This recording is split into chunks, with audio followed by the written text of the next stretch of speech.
한 절만 우리 합독하도록 하겠습니다. 우리 함께 읽죠. 시작. 우리가 너희를 위하여 기도할 때마다 그리스도의 아버지께 감사하노라. 아멘. 우리가 지난주까지 에베소서를 끝냈고요. 오늘부터는 골로새서를 이제 말씀 듣기 시작할 텐데요. 에베소서와 골로새서는 쌍둥이 서신이다라고 불릴 정도로 내용들이 많이 유사성이 있습니다. 그래서 에베소서 이후에 골로새서를 다루게 되었습니다. 오늘 본문 1장 3절을 보게 되면 이 골로새 교회로 인하여서 이 사도 바울이 한 행동 하나가 있음을 이야기를 하고 있죠. 자, 그런 의미를 다시 한번 읽어볼까요? 골로새 교회 때문에 사도 바울이 한 행동이 뭘까요? 골로새서 1장 3절 함께 읽습니다. 시작. 우리가 너희를 위하여 기도할 때마다 하나님 곧 우리 주 예수 그리스도의 아버지께 감사하노라. 골로새 교회 때문에 사도 바울이 했던 것이 뭐냐면 감사했다라고 기록을 하고 있습니다. 저는 이것이 이 골로새서를 배우는 일에 있어서 아주 중요한 그런 내용이다라고 생각을 해요. 골로새 교회는 사도 바울, 이 사역자였던 사도 바울에게 감사를 유발했던 그런 교회임을 이야기를 하시는 것이죠. 저는 우리 모든 성도들이 또 우리 하늘시민교회가 바로 그런 감사의 대상, 감사의 성도들이 되어지시기를 축원을 드립니다. 그런데 이 바울의 서신을 보게 되면 다 감사한 것은 아니에요. 빌립보 교회를 위해서 또한 감사한 내용도 있지만, 그러나 고린도 전후서를 보게 되면 많은 근심과 걱정 가운데 그 서신을 쓰는 그 사도 바울의 모습을 보게 되었습니다. 그러니까 어떤 교회는 근심 걱정의 교회가 있었고, 오늘 골로새 교회 같은 경우는 감사의 교회가 있었다라는 것이죠. 여러분과 저의 인생은 바로 이 골로새 교회와 같이 감사를 유발하는 그런 교회, 그런 성도가 되어지시기를 축원을 드립니다. 어떤 사람만 생각하면 기쁨이 있고 감사가 있는 성도가 있고요. 어떤 사람을 생각하면 마음에 적지 않은 무게감, 짓누르는 그런 압박감을 느끼는 그런 사람들도 있죠. 자, 그런데 저는 이 말씀을 읽으면서 하나님도 그러시겠다라는 생각을 했어요. 여러분, 사도 바울이 골로새 교회를 생각할 때마다 그리고 기도할 때마다 감사가 있었다면 하나님도 골로새 교회를 향해서 고마워하시지 않으셨을까?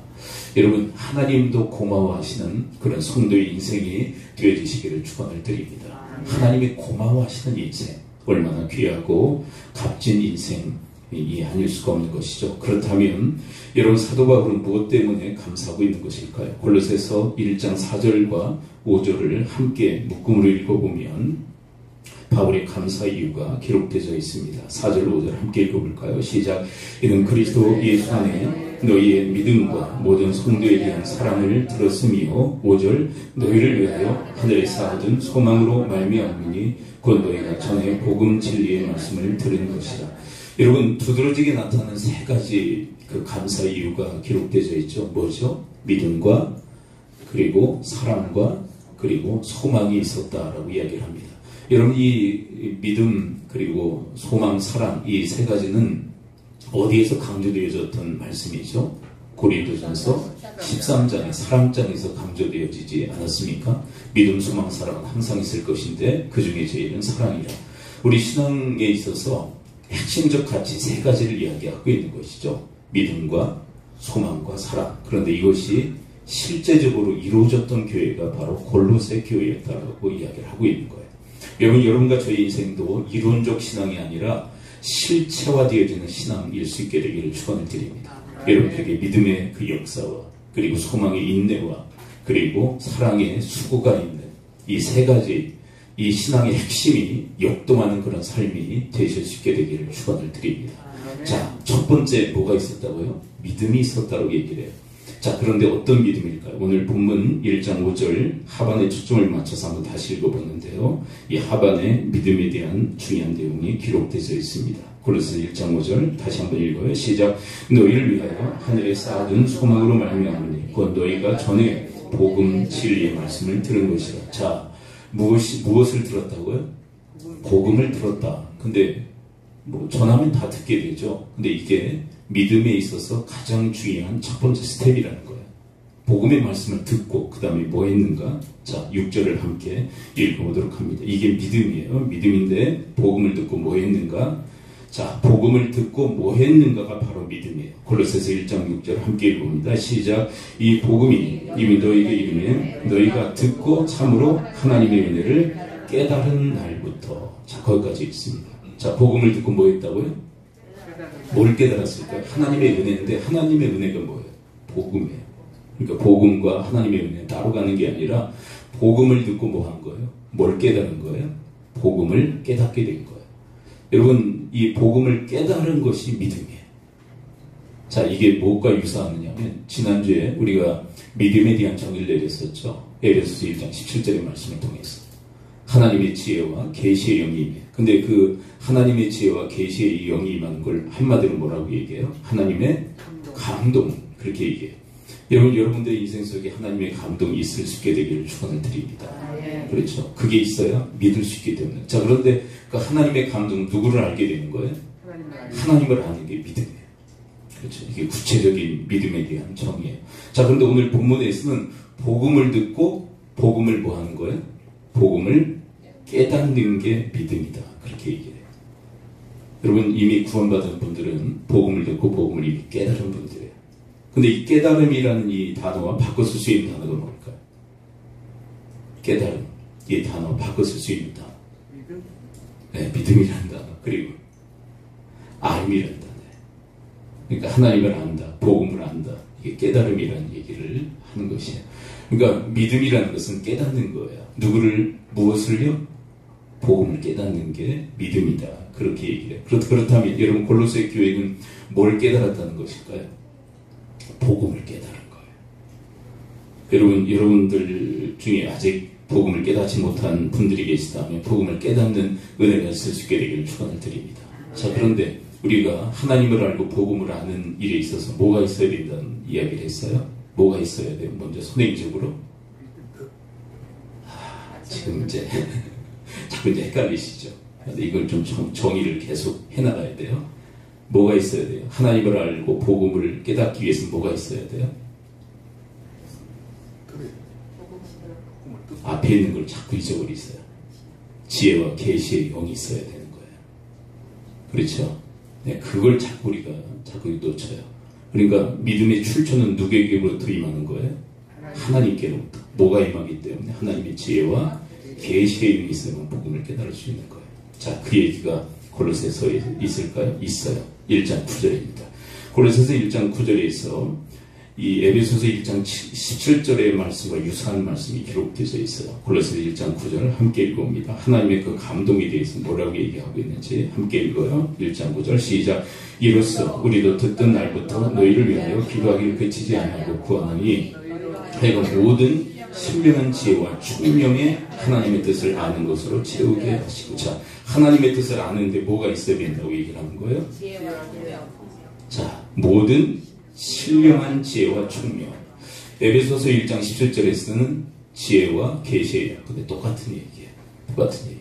그런데 여기에 한 가지가 더 첨가되어져 있죠. 지혜와 총명 이전에 뭐라고 되어져 있어요? 모든 신령한. 이 신령하다는 것은 영적인 것을 의미해요. 그래서 우리는 이 하나님의 감동을 이렇게도 얘기합니다. 하나님의 영감이라고 얘기해요. 왜? 영적인 감동이라고 그래서. 여러분, 이미 예수 그리스도를 여러분들이 깨달으신 분들, 이 복음이신 예수 그리스도를 믿고 여러분들이 영접하신 분들은 바로 이 하나님의 영감이 이미 임한 거예요. 신령한 지혜와 총명이 우리로 하여금 하나님을 알게 하고 하나님의 뜻을 알게 하고 또 복음을 알게 하신 거예요. 여러분, 이 본문에서는 흥미로운 얘기를 하고 있죠. 신령한 지혜와 총명으로 뭘 알아요? 하나님의 뜻을 아는 것도 믿음인 줄 믿습니다. 하나님의 뜻을 아는 것. 그러니까 우리가 인생을 살아가면서 하나님의 뜻을 알고 그렇게 살아가는 삶이 믿음의 삶이에요. 근데 하나님의 뜻을 모른다.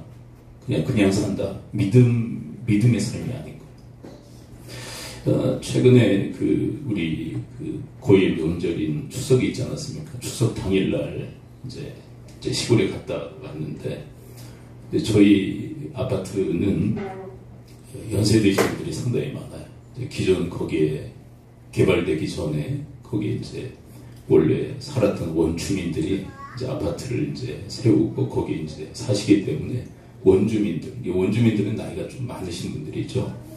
그래서 명절이 되면 자녀들이 많이 와요.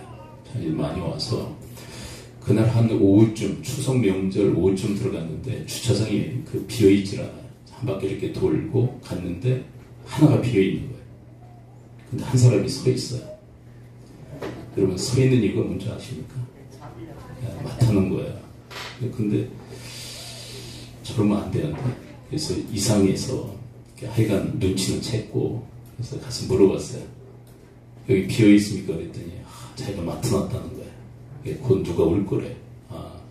안 됩니다. 여기 공공 그 주차장이기 때문에 이렇게 맡아놓으신 거 안 됩니다. 비키세요. 제가 주차할 겁니다. 근데 이 이야기를 저희 가족들한테 얘기했더니요, 한 사람이 이렇게 얘기하더래요. 뭘 그렇게 실갱이 아니고 그냥 다른 데가 주차하지. 주차할 데가 없었다니까.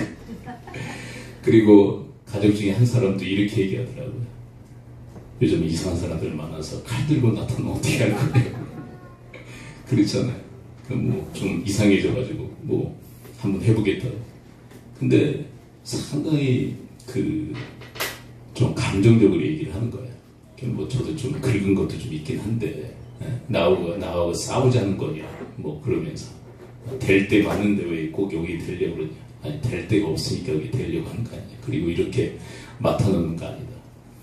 근데 그렇게 실갱이하고 들어왔는데 결국은 다른 데 주차했습니다. 제가 주차했는데 제 마음속에 어떤 생각이 드느냐면, 이런 상황 속에서의 하나님의 뜻은 뭘까? 여러분, 이런 상황 속에서 하나님의 뜻은 뭐죠?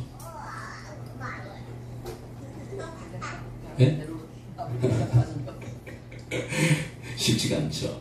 그 상황이, 여러분들 한번 그런 상황 한번 맞닥뜨려 보십시오. 그리고 근데 정말 그 성격이 정말 깐깐하면 뭐 큰 싸움까지는 날 수 있겠죠. 근데 참 그런 고민들이 생기는 거야. 그런 일상의 삶 속에서 그런 상황이 전개되었을 때 하나님의 뜻을 깨닫고 그 뜻대로 행한다는 게 쉽지가 않다. 그래서 이제 좀 생각하면서 그런 생각을 하게 됐어요. 저도 이제 하나님의 뜻을 분별하면서 이런 생각이 제 마음에 오더라고요. 나의 사명이 뭐냐?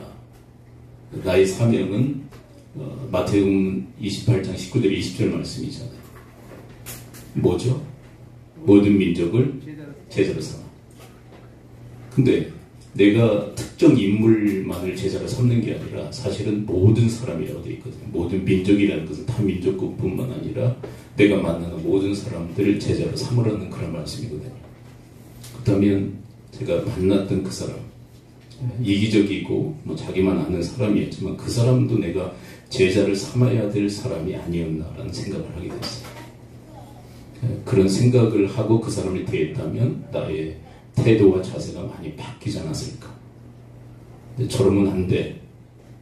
이기적이야. 자기만 아네. 그래서 대응했던 저의 모습이 아니라 그 사람까지도 제자 삼으려고 하는 그런 마음을 가지고 대했다면 저의 태도가 많이 달라지지 않았을까.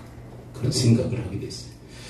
여러분, 이런 하나님의 뜻을 아는 일에 있어서 하나님의 신령한 그 지혜와 총명이 우리 가운데 임해야 되는데, 그것을 일컬어 신학적으로 영감이 임해야 된다. 그 다음에 여러분들이 이미 하나님을 알고 예수 그리스도의 복음을 여러분들이 깨닫고, 그리고 하나님의 뜻을 아는 일들은 하나님의 무엇이 먼저 우리에게 역사했다는 거예요? 하나님의 영감의 역사가 있었다. 그렇다면 우리 1장 10절을 좀 넘어가고요. 1장 13절로 가서 우리가 들어야 될, 그리고 들었던 복음은 도대체 뭘까? 이 복음을 깨달았다고 했는데 복음은 도대체 뭘까? 골로새 1장 13절로 한번 가서 보도록 하겠습니다. 복음이 뭐죠? 골로새 1장 13절에 복음에 대한 메시지입니다. 함께 읽어보죠. 시작. 그가 우리를 흑암의 권세에서 건져내사 그의 사랑의 아들의 나라로 옮기셨으니. 여러분, 이게 복음인 줄 믿습니다. 흑암의 권세에서 우리를 건져내사 사랑의 아들의 나라. 사랑의 아들의 나라는 누구의 나라예요? 하나님 나라로 이미 우리를 옮겨주신 줄 믿습니다. 이게 복음이에요. 이게 복음. 아멘? 네. 우리가 또 명절에 이제 왔다 갔다 하면서 아이들하고 이제 그런 대화를 했어요. 빨리 움직일 수 있는 방법이 뭐가 있을까? 여러분, 명절 때 차가 많이 막히잖아요. 올라오는데 한 5시간 걸려서 올라오면서 얘기를 했어요. 빨리 올라오는 방법, 빨리 명절에 이동하는 방법이 뭐가 있을까? 뭐가 있죠? 앞으로 이제 뭐 하늘을 날아다닐 거다. 근데 저희 아들 중 하나가 이 얘기를 하더라고요. 가장 빠른 방법이 있다. 공상과학 영화에서 나올 법한 얘기를 하나 했습니다. 그게 뭐죠? 순간이동. 그런 그 기술이 개발되면 좋겠죠. 여기서 곧바로 그 고향에 가 있는다든지, 고향에서 여기까지 온다든지, 빨리빨리 순간이동. 여러분, 그런데 이 말씀이 바로 그 얘기를 하고 있는 거예요. 우리가 복음을 깨달을 때, 여러분, 복음을 우리가 믿게 될 때, 이 영적인 순간 이동의 역사가 있게 되어질 줄 믿습니다. 순간적으로 흑암의 권세에서 누구의 나라로? 하나님의 나라로 옮겨지는 역사가 있는 거예요. 긴 어떤 여정이 아니에요. 여러분, 여러분들이 이미 예수 그리스도를 믿고 계시다면 이 영적인 순간 이동의 역사가 이미 일어난 줄 믿습니다. 우리의 어떤 수고나 어떤 행위를 통해서 우리가 힘써서 아들의 나라로 옮겨지는 것이 아니라 복음을 우리가 믿음으로, 이게 믿음과 깨달음과 알미는 지금 함께 가고 있는 거예요. 믿는다, 깨닫는다, 안다, 이거는 다 함께 지금 이야기하고 있는 거예요. 우리가 복음을 믿고 깨달을 때 바로 이런 구원의 역사가 일어난다고 얘기해요. 여러분, 흑암의 권세는 뭐죠? 흑암의 권세는 죄와 사망의 권세 아래에 있는 것을 의미해요. 자, 한번 따라서 고백해 봅니다. 조금 신학적인 내용들이 오늘은 많이 언급되는데 중요한 내용들이기 때문에 굳이 언급을 합니다. 자, 흑암의 권세는 뭐라고요? 죄와 사망의 권세 아래 우리가 있는 거예요. 죄는 누구로부터 시작되어진 거죠? 아담과 하와의 범죄로부터. 하나님이 금하신 선악과를 먹음으로써 죄를 범하죠. 근데 그 선악과를 먹으면 그 죄죠. 그것을 먹으면 무슨 재앙이 있다라고 주님은 경고하셨습니까? 죽음의 재앙이 있게 된다. 그 죽음을 뭐라고 해요? 사망이라고. 그래서 사망의 그 권세 아래 인류가 놓이게 된 거예요. 죄와 사망의 권세 아래. 그래서 그것을 흑암의 권세라고 표현하고 있는 거예요. 여기서 우리를 건져내시기 위해서 예수님이 뭘 하셨습니까? 1장 14절입니다. 1장 14절. 그리스도 예수께서 우리를 위해서 하신 일. 그래서 1장 14절 함께 읽습니다. 시작. 그 아들 안에서 우리가 속량 곧 죄사함을 얻었도다. 여러분, 죄와 사망의 권세 아래 있기 때문에 죄를 해결해야 돼요. 먼저 죄를 해결해야 돼요. 그래서 예수님께서 죄를 해결하시기 위해서 뭘 하셨습니까? 십자가에서 피를 주신 거예요. 그 피로 우리의 죄를 다 씻어주신 줄 믿습니다. 이것을 우리가 믿을 때 우리는 이 죄와 사망의 권세에서 건져져 하나님 아들의 나라로, 사랑의 아들의 나라로 옮겨지는 역사가 있게 되는 거예요. 그건 전적인 하나님의 은혜. 그리고 이 사망이라는 재앙을 주님께서는 어떻게 또 해결하십니까? 예수님 우리 대신 십자가에서 죽어주심으로. 우리가 죽어야 돼요. 우리가 그 사망의 재앙을 받아야 되는데, 아니 이미 받았죠. 근데 우리가 받은 그 사망의 그 모든 재앙을 짊어지시고 예수님이 십자가에서 우리 대신 죽어주심으로 이 사망의 이 모든 이 재앙을 해결해 주신 줄 믿습니다. 근데 이런 총체적인 이 믿음이 성령의 그 감동하신 가운데 우리 가운데 있어야만 깨달아지고 믿을 수 있는 거예요. 그래서 깨달음이란 말과 믿음이란 말 그리고 알미란 말이 지금 혼용되어지고 있는 거예요. 여러분, 이런 역사가 이미 우리 가운데 일어난 줄을 믿습니다. 근데 참 그 아까 저기 그 흑암의 권세 아래라는 말씀을 우리가 해석하면서 죄와 사망 아래, 죄와 사망의 권세 아래에 있다는 얘기를 했잖아요. 이것도 깨달아지는 것도 아무나 깨달아지는 게 아니에요. 어떤 사람은 여기 이 말에 대해서, 이 말씀에 대해서 아주 항의하는 분이 있어요. 그 아담과 하와가 지은 죄를 왜 우리 가운데, 우리도 왜 그 재앙을 받느냐. 아담과 하와가 지은 죄는 그들의 죄고, 그들의 죄가 왜 우리 가운데까지 왜 흘러왔느냐. 그들이 받은 재앙은 그들에게만 속한 것이지 왜 우리도 그 재앙을 받게 되냐고 막 항의를 해요. 난 받아들일 수가 없다. 근데 사실 이 이야기를 들으면요, 받아들일 수 없죠. 인간은 받아들일 수가 없어요. 그래서 이것까지도 믿게 하시는 분은 성령님께서 우리를 감동하시면 이것까지는 믿게 되는 거예요. 이 믿음이 없으면요, 구원자 되신 예수님에 대한 믿음도 불가합니다.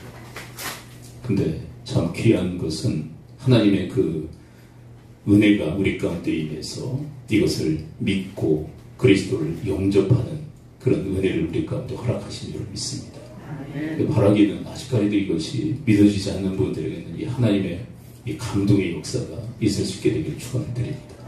이건 어떻게 인력으로 가능한 게 아니에요. 이게 믿어지는 이 역사는요, 뭐 막 야단친다고 되는 것도 아니고, 막 야단쳐서 믿음이 생긴다면요, 반대 야단치게 되겠죠. 네, 야단쳐서 믿음이 생기는 게 아니에요. 하나님의 이 영감의 이 감동의 역사가 있어야만 믿어질 수 있는 거예요. 그래서 사도 바울이 뭐라고 기도하는 거예요? 에베소서에서도 그리고 골로새서에서도 뭘 기도합니까? 하나님의 지혜와 계시의 영이 임하여. 그리고 이 골로새서에서는 하나님의 지혜와 총명이 임하여.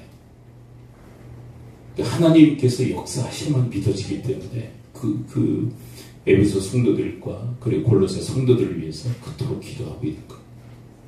여러분들이 아직 여러분들을 뭐 가족이나 친척, 지인 중에 믿지 않는 분들이 계시다면 위하여서 사도 바울처럼 기도할 수 있게 되기를 축원을 드립니다. 인력으로 되는 게 아니에요, 사실. 그리고 이거는 우리 자신도 마찬가지예요. 우리 여러분들의 인력으로 된 게 아니에요. 여러분들의 지혜와 인간의 그 총명으로 믿어진 게 아니에요. 하나님의 지혜와 총명이 나에게 있기 때문에 믿어지는 역사가 있게 된 줄 믿습니다. 아멘. 믿어지는 거예요. 그러므로 우리가 자랑할 게 없어요. 자랑할 게 없어요. 다 전적인 하나님의 은혜이기 때문에 이것을 우리에게 가르쳐 주시기 위해서 이 말씀을 하시는 전적인 하나님의 은혜다. 이제 최근 들어서 이제 이 구원 이 논을 이제 흔드는 이제 사람들이 나와요. 어떻게 믿음만 가지고 구원을 얻느냐? 여기 이제 뭘 자꾸 첨가하려고 하는지 아시겠죠? 뭘 자꾸 첨가하려고 그래요? 행위도 따라야 된다. 말씀에도 그렇게 나와 있지 않냐? 근데 사실 그런 말씀도 있긴 해요. 뭐 주여 하는 자보다 다 천국에 갈 것이 아니라 아버지 뜻대로 행하는 자야 천국에 가리라. 뭐 그런 말씀을 이제 그러다가 이제 구원관을 막 흔들어요. 그러나 여러분, 흔들 수 없는 구원의 은혜는 오직 하나님의 은혜로 되어지는 줄을 믿습니다. 그래서 우리가 하나님께서 감동하심으로 믿게 하신 거예요. 깨닫게 하신 거예요. 그래서 예수를 믿고 우리가 순식간에 이 흑암의 권세에서 하나님의 나라로 옮겨진 줄을 믿습니다. 그러니까 우리의 주소는 어디예요? 영적 주소는 하늘나라, 하나님의 나라예요. 하나님의 나라. 근데 오늘 본문 이 복음으로 일컬어지는 13절의 말씀을 보게 되면 이 하나님의 나라를 흥미롭게 표현하고 있습니다. 골로새 1장 13절 우리 다시 돌아가서 함께 읽어봅니다. 시작. 그가 우리를 흑암의 권세에서 건져내사 그의 사랑의 아들의 나라로 옮기셨으니. 그 하나님의 나라를 어떤 나라로 묘사하고 있어요? 특별히 두 가지로 얘기하고 있어요. 두 가지. 순서적으로 찾으시면 돼요. 하나님의 나라를 무슨 나라로? 두 가지. 사랑의 나라, 그 다음에는요, 아들의 나라로 이렇게 표현하고 있어요. 아니, 하나님의 나라로 이렇게 표현하면 쉽게 이해가 될 텐데, 왜 사랑의, 아들의 이렇게 표현하고 있을까? 이 하나님 나라의 속성을 얘기하고 있는 거예요. 자, 첫 번째. 하나님의 나라는 어떤 나라라고요? 사랑의 나라. 그래서 하나님의 나라는요, 완전한 그 사랑이 성취되어지는 나라예요. 우리에게 말씀하시는 최고의 율법이 있죠. 강령이라고 하셨던 마태복음 22장 37절부터 40절까지 함께 한번 읽어보는데요. 자, 두 화면인데 한꺼번에 함께 40절까지 함께 읽어나갑니다. 최고의 율법에 대한 말씀이죠. 함께 읽어요. 시작. 예수께서 이르시되 네 마음을 다하고 목숨을 다하고 뜻을 다하고 주 너희의 하나님을 사랑을 하셨으니 이것이 크고 첫째 되는 계명이요 둘째도 그와 같으니 내 이웃을 내 자신같이 사랑하라 하셨으니 이 두 계명이 온 율법과 선지자의 강령이니라. 근데 이 온 율법과 선지자의 강령이 완벽하게 완전하게 이루어지는 것이 하나님의 나라예요. 아멘. 들어오네요. 여러분, 완전한 사랑의 나라가 하나님의 나라입니다. 하나님을 전인격적으로 정말 사랑하고 이웃을 나 자신. 근데 이게 지금 우리 이 땅에서 막 힘들잖아요. 근데 하나님의 나라는요, 그냥 자연스러운 거예요. 이 사랑이. 근데 여러분, 이 사랑의 나라, 하나님의 나라 아니요, 우리가 죽어서나 가는 나라가 아니라 이미 우리 가운데 임한 나라인 줄 믿습니다. 아멘. 우리 영적 주소가 어디라고 그랬어요 아까? 하나님의 나라. 그러면 이미 우리는 하나님의 나라에 속한 사람들. 그러므로 이 땅에서부터 여러분 이 하나님의 나라를 살아가는 주님의 사람들 되어지기를 축원을 드립니다. 여러분, 사랑의 계명을 지켜야 사랑의 나라에 가는 게 아니에요. 이미 우리를 사랑의 나라로 옮겨주셨기 때문에, 하나님의 나라로 옮겨주셨기 때문에 이미 우리는 이 땅에서부터 하나님 나라를 살아가야 할 줄 믿습니다. 아멘. 그래서 주님께서 우리에게 최고의 율법인 하나님 사랑과 이웃 사랑에 대한 말씀을 하고 계시는 거예요. 그렇게 살라고. 여러분, 하나님은 이런 분이 아니에요. 나중에 이 땅에서는 그냥 직사하게 고생하다가 그냥 이 땅에서는 지옥을 살다가 나중에 죽어서는 천국 와, 그렇게 하시는 분이에요. 여러분, 이 땅에서부터 천국을 살다가 죽어서 천국에 오기를 바라시는 줄 믿습니다. 아멘. 이 땅에서부터 이미 우리의 영적 주소는 하나님 나라이기 때문에 이 땅에서부터 사랑의 그런 삶을 살아감으로, 사랑의 그 최고의 그 법을 지켜나감으로 하나님 나라 백성다운 그런 삶을 살라고 우리에게 말씀하고 계십니다. 이것이 주님의 우리를 향하신 뜻인 줄 믿습니다. 사랑을 행함으로 사랑의 나라에 가는 게 아니라 이미 우리를 사랑의 나라로 옮겨주었기에 사랑의 삶을 살아야 할 줄을 믿습니다. 이게 우리의 삶의 모습이라. 자, 그 다음에 아까 또 사랑의 나라, 그 다음에 무슨 나라로 정리했습니까? 1장 13절 한번 다시 읽어봐요. 1장 13절 어디로 우리를 옮기셨다고 얘기했어요. 사랑의 나라, 그 다음에 누구의 나라? 다시 한번 읽어봅니다. 시작. 그가 우리를 흑암의 권세에서 건져내서 그의 사랑의 아들의 나라로 옮기셨으니. 자, 두 번째, 하나님의 나라는 어떤 나라라고요? 아들의 나라. 아들은 누구를 얘기하는 거예요? 예수 그리스도의 그 나라. 아들 예수 그리스도의 나라. 그렇다면 이것은 무슨 의미냐면 그의 소유권을 얘기하는 거예요. 이 하나님의 나라는 누가 소유주라는 거예요? 예수 그리스도. 예수 그리스도께서 이 하나님 나라의 주가 되시는 줄 믿습니다. 이 하나님 나라의 주인은 예수 그리스도세요. 그래서 우리는 이 땅에서부터 이미 하나님 나라를 살아가야 되는데 누구를 주인으로 모시며 살아야 돼요. 내가 주인으로 하면 안 됩니다. 최근에 그림 1:1 그 전도 세미나를 참석을 했는데요. 그 강사 목사님이 그런 얘기를 해요. 예수 그리스도를 믿으면 우리가 구원받는 것도 복음이지만 예수 그리스도의 주권을 인정하는 것도 복음이다. 양면이다. 복음의 양면이다. 근데 이상하게 우리 기독교 역사를 살펴보면 이것을 떼어놓는 일이 일어났다는 거예요. 그래서 구원자 되심을 믿는 건 초기, 주권을 믿는 것은 좀 동떨어진 어느 순간에 이렇게 떨어뜨려 놨다. 그게 아니라는 거죠. 예수 그리스도께서 나의 구원자 되심과 주인 되심은 한 복음이라는 거예요. 양명처럼. 여러분, 우리가 하나님의 나라로 옮겨졌다는 것은 그 하나님 나라의 주인 되신 예수 그리스도를 나의 주인으로 모시고 섬기는 삶을 살아가는 것이에요. 여러분, 이 땅에서부터 그 하나님의 나라를 살아갈 수 있게 되기를 축원을 드립니다. 네, 우리 많은 그 그리스도인들, 크리스찬들의 그 문제가 뭐냐면 이 땅에서 하나님 나라의 그 풍성함만을 누리려고 하는 거예요. 권리만 주자는 거죠. 이 땅에서 하나님 나라의 그 복만 누리려고 해요. 근데 의무에 대해서는 도이시안, 하나님 나라의 그 축복만 누리려고 하지 하나님 나라의 그 의무가 뭐예요? 하나님 예수 그리스도의 그 주권을 인정하며 그분에게 순종하는 삶을 살아가는 게 의무 아닙니까? 근데 그거는 도이치 않은 채 축복만을 누리려고 하는 것이 우리의 병폐예요. 그러나 여러분, 아들의 나라입니다. 주 예수 그리스도께서 주가 되셔서 다스리시는 나라입니다. 이 땅에서부터 예수 그리스도의 주권을 인정하며 그분의 통치와 다스림을 받는 삶을 살아갈 수 있게 되기를 축원을 드립니다. 그래서 로마서 14장 9절에서 뭐라고 얘기하셨습니까? 우리를 단순히 구원하시기만 하신 것이 아니라 우리의 뭐가 되시기 위해서 죽으시고 살아나셨다고요. 로마 14장 9절 함께 읽습니다. 시작. 이를 위하여 그리스도께 죽었다가 다시 살아났으니 곧 죽은 자와 산 자의 주가 되려 하시느니라. 이게 복음인 줄 믿습니다. 이게 왜 복음이냐면 우리가 얼마나 못난 인간입니까? 주의 노릇하면 우리의 인생을 불행의 나락에 떨어뜨리잖아요. 내가 내 인생을 통째로 다스리며 얼마나 무지무능한지 내 인생을 처참하게 만드는 그런 존재예요. 근데 다른 사람의 인생도 얼마나 처참하게 만든지 몰라요. 내가 주의 노릇할 때 내 가족과 그리고 성도들과 또 내 주변에 있는 사람들을 아주 피폐하게 만드는 폭군이에요.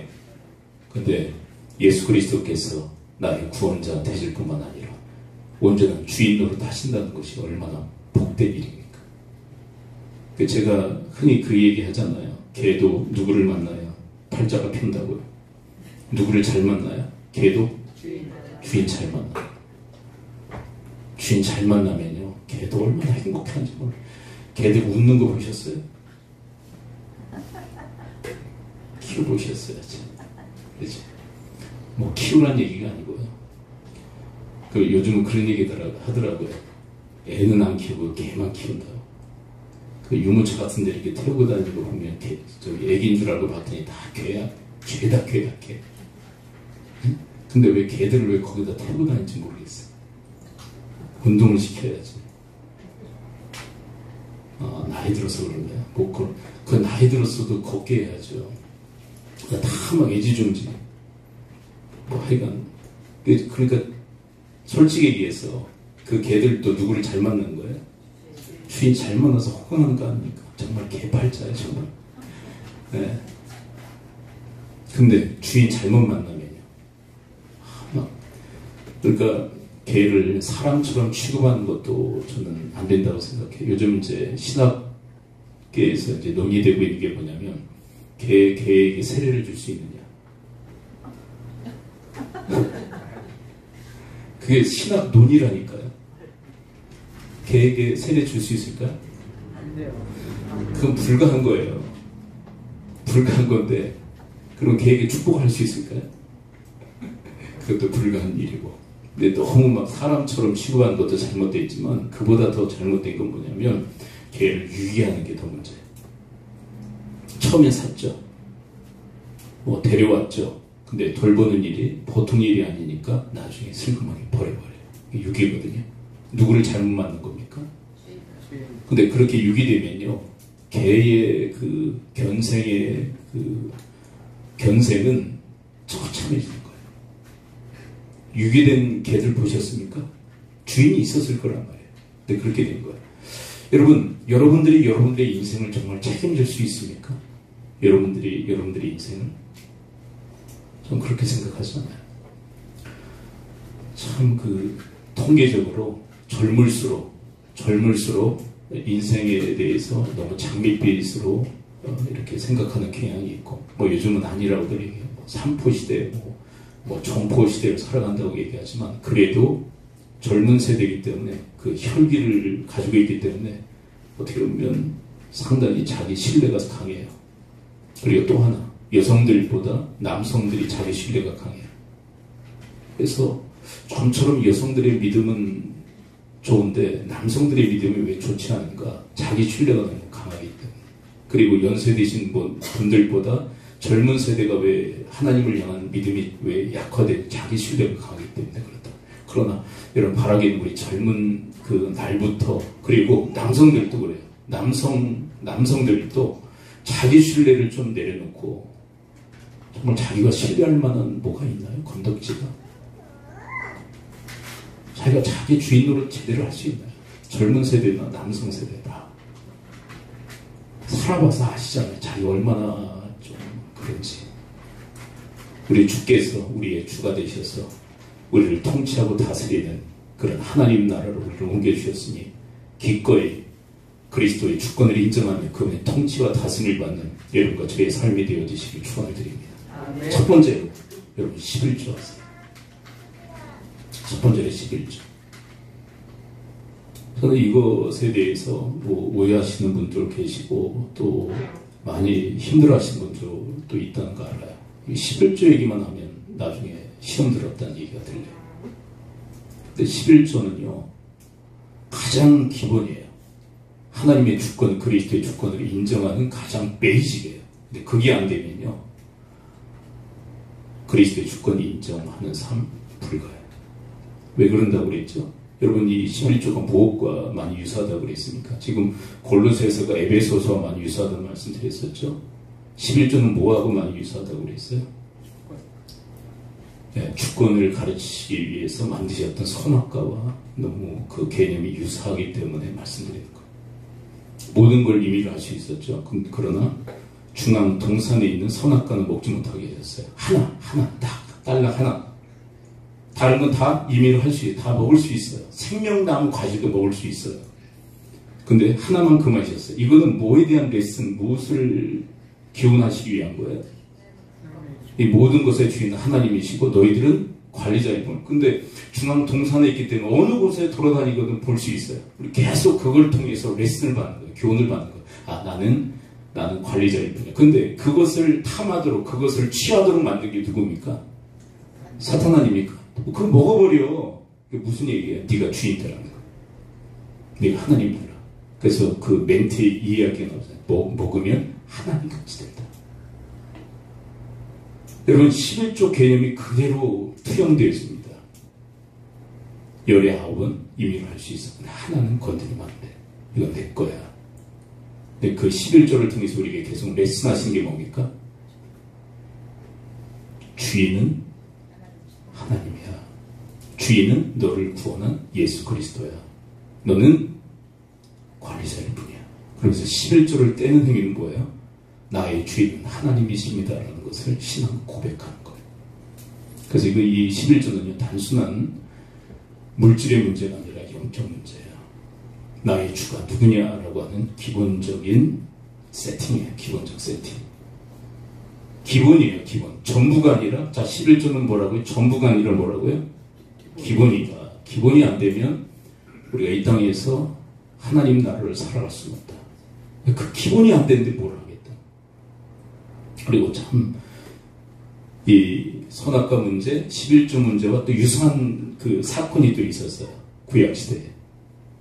계속 연장으로 이어지는 건데, 11조 선악과 문제와 연장으로 연결되어졌던 한 중요한 사건 하나가 또 있습니다. 뭐일까? 제가 이것도 얘기해 드린 것 같아요. 요셉. 가정 충무가 됐죠. 가정 충무라는 것은 임의로 그 가정의 모든 일들을 다 관리할 수 있는 하나님 금이에요. 누구죠? 보디발의 아내는 임의로 할 수 없어요. 이게 뭐예요? 개념이 똑같잖아요. 11조 개념, 그 다음에 올라가서 선악과 개념 똑같잖아요. 근데 유혹이 뭡니까? 그 여인을 통해서 온 유혹이지만 사탄이 에덴 동산에서 유혹했던 내용과 동일한 유혹이었어요. 그걸 어떻게 해라? 임의로 할 수 없는 것을 어떻게 하라고요? 임의로 하라는 게 유혹이었어요. 그래서 요셉이 아담이었다면 일은 이렇게 되지 않았을 거예요. 그렇죠. 요셉이 아담이었으면 내가 어찌 하나님 앞에 죄를 범하려 그러면서 이 사탄의 유혹을 더 나가서 아내의 유혹을 뿌리쳤다면. 근데 좀 상상이 좀 안 되긴 해요. 여자는 여자 쪽은 다 무너지고 남자는 검지했을까? 그런 생각도 하는데, 하여간 이건 가정에 대한 생각인데, 여러분, 요셉은 그 에덴 동산의 선악과의 시험을 이겨내요. 그렇죠. 개념이 똑같은 개념으로 가고 있는 거예요. 여러분, 우리 시대도 마찬가지. 이거는 주권의 문제예요. 11조 문제. 최근에 참 이 유튜브 영상을 보면요, 참 그 사탄이 유튜브에서 엄청난 그 활동을 한다는 생각을 해요. 그 맹공을 퍼붓죠. 교회를 향해서, 기독교를 향해서, 성경을 향해서, 하나님을 향해서 맹공을 퍼붓습니다. 그 중에 하나가 뭐냐면 11조 문제. 우리 시대는 11조 안 해야 된다.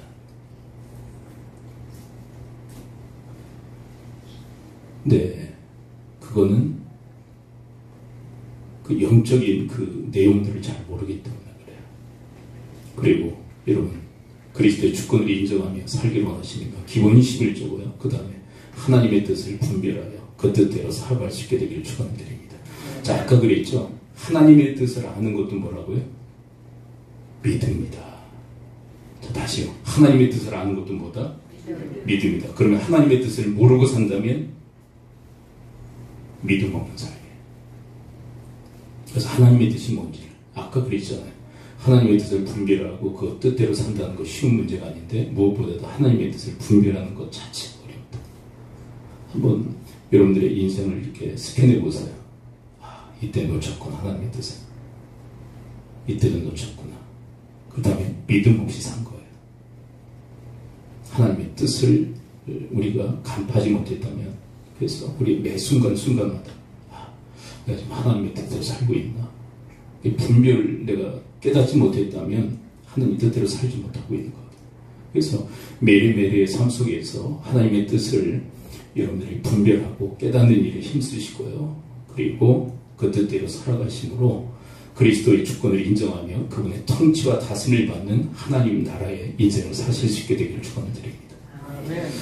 참 우리의 부족 때문에 사랑의 나라로 그리고 아들의 나라로 살지 못하는 경우들이 다반사죠. 그러나 기억해야 될 것은 이미 우리를 예수 그리스도를 통해서 흑암의 권세에서 건져내서 이 아들의 나라, 사랑의 아들의 나라로 옮겨주신 그 은혜에 힘입어서 그것을 그 은혜를 원동력으로 삼아 사랑의 나라, 아들의 나라의 그런 삶을 온전히 감당하는 여러분과 제가 되어지기를 축원을 드립니다. 기도하겠습니다. 이 시간 우리 함께 기도할 때 하나님 저희를 붙잡아 주셔서 이 골로새 교회가 믿음, 사랑, 소망 때문에 하나님께로부터 고마워함을 받았던 그런 교회인데 아버지 하나님 저희들에게도 믿음이 저희들이 있으되 무엇보다도 하나님의 그 감동하심으로 하나님의 그 영감으로 복음을 이미 깨닫게 하시고 그 은혜로 살아가게 하신 것 감사하고 또한 하나님을 더욱더 그리고 하나님의 뜻을 더욱더 깨달아 하는 그리고 그 깨달은 대로 살아가는 저희들의 믿음의 삶이 되어지도록 인도해달라고 우리 합심 통성으로 주님 앞에 기도하며 나가도록 하겠습니다. 아버지 하나님 주님의 은혜 중에 저희들의 삶을 붙잡으시고 인도해 주시니 감사를 드립니다. 아버지 저희들을 붙잡아 주시고 인도하여 주실 때 믿음으로 구원받게 하시고 이제 믿음으로 살아가는 저희들의 삶의 여정이 되어지도록 주여 도와주시옵소서. 아버지 하나님 저희들을 흑암의 권세에서 건져내서 아들의 나라 사랑의 아들의 나라로 옮겨주셨는데 아버지 하나님 저희들이 그 은혜에 합당한 삶을 살아갈 수 있도록 주여 도우시고 인도하여 주옵소서. 사랑의 나라 완전한 사랑의 숨지에 있는 그 나라 그 백성다운 삶을 이 땅에서부터 살아가게 하시고 아버지 하나님 또한 아들의 나라 아들 주 예수 그리스도께서 주인이신 그 나라에 합당한 삶을 살아갈 수 있도록 주여 도우시고 인도하여 주시옵소서. 아버지 하나님 저희의 삶을 아버지 붙드시고 인도해 주시옵소서. 아버지 하나님 오늘 말씀해 주시니 감사를 드립니다. 아버지 하나님 저희들 가운데 하나님의 그 감동하심으로 복음을 깨달아 알게 하시고 또한 하나님을 알고 또 하나님의 뜻을 깨달아 알게 하시니 감사를 드립니다. 더욱더 주의 풍성한 그 영감의 역사가 있어 아버지 하나님 주님을 향한 그 믿음의 그 강도가 더욱더 깊어지게 하여 주옵시고 저희들의 삶이 믿음의 삶이 되게 하옵소서. 여러분들 아픈 분이 손을 얹으십시오. 그리고 감동 주신 분 가슴에 품으시고 손을 얹으십시오. 내가 주 예수 그리스도의 이름으로 명하노니 모든 질병의 세력은 이 시간부로 당한 묶기를 받고 떠나갈지어다. 고침 받을지어다. 강건의 복이 임할지어다. 예수 그리스도의 이름으로 축복하며 기도합나이다. 아멘.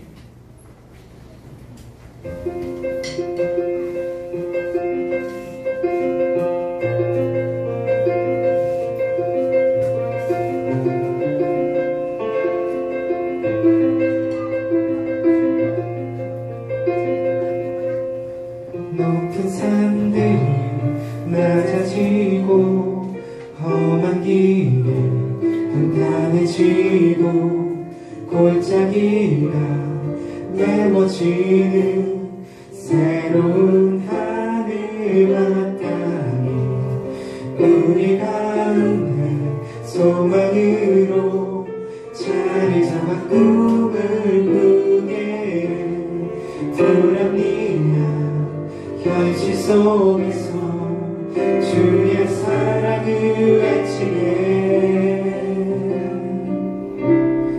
주의 나라 주의 뜻이 이 땅 이루어지리 우리 통해 주가 일하시네. 높은 산들이 낮아지고 험한 길이 평탄해지고 골짜기가 메워지는 새로운 하늘 걷다니 우리 가운데 소망으로 잠을 잡아 꿈을 꾸게 그러니까 현실 속에서 주의 사랑을 외치게. 주의 나라 주의 뜻이 이 땅 가운데 이루어지리 우리 통해 주가 일하시네. 주의 나라 주의 뜻이 이 땅 가운데 이루어지리 우리 통해 주가 일하시네. 주의 나라 주의 뜻이 이 땅 가운데 이루어지리 우리 통해 주가 일하시네.